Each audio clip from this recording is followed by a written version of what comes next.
Ayan guys.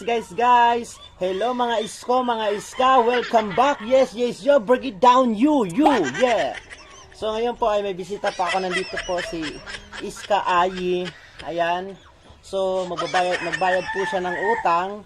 So kailangan niyang manumpa. Opo, mayroon din pong panunumpa sa pagbabayad ng utang. Sige, pakitas ng kanang kamay.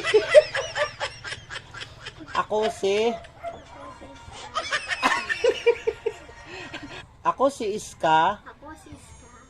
Nanunumpa ako na magbabayad na ako ng aking utang na sa 60 pesos only.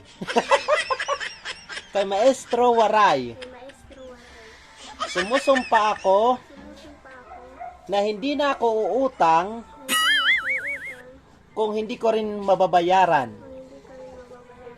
Sumusumpa rin ako na pagkatapos nito, tapos na ang laban. At higit sa lahat, hindi na ako uutang sa taong mahilig maningil. Lalo na sa asa, sa card. Napetoy ba?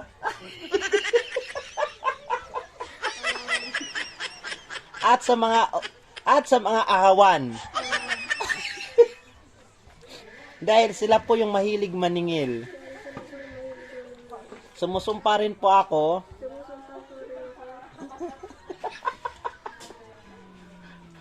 na wala akong kasalanan sa aking utang kay Maestro Waray. Dahil po wala pong barya nang kumubra ko ng padala. Amen. Panunumpa sa pagbabayad ng utang. Yung may mga utang dyan, magbayad na kayo. Amen. Nagpakaluha ako. Oy, yung may mga utang, paalala lang po, joke lang po itong panunumpa, pero doon pa sa may mga utang, huwag kayong uutang kung hindi nyo po babayaran.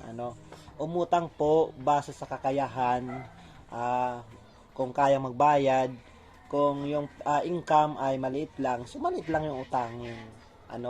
Dahil kapag malaki po yung inutang, baka kayo ay mag-uro-uro. Ayan, thank you so much. Yes, yeah, break it down you. Mga iska, mga isku. Psst.